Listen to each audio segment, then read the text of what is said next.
let me show you how to turn off read receipts on Messenger. Now, if you're on Facebook Messenger on the app or desktop and you don't want it to be marked as seen whenever you've read someone else's message, I'll show you how to turn it off two different ways. One is for individual conversations, and then the other one is across the entire messages on Messenger.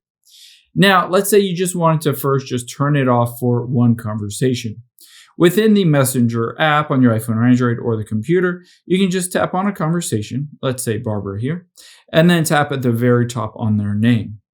Now, all you need to do is scroll down here and you'll be able to see there are read receipts. I can tap on it and turn this off.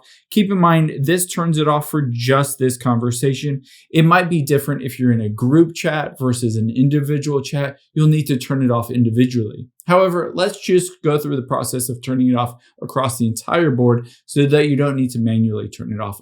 To do that, we're going to just go back out of here to the very beginning. And then get to your settings by tapping on menu at the bottom right and then settings. Now from here, all we need to do is scroll down and you'll be able to see as we scroll down, where is it? There it is towards the top here, privacy and safety. And then if you scroll down, read receipts. You can turn this off across all of your messages and it says people won't be able to see when you've read their messages. You won't be able to see when they have read yours as well. So it turns it off on both sides. I hope this helps. If it did, hit that subscribe button down below. It really helps me out. Thanks, guys.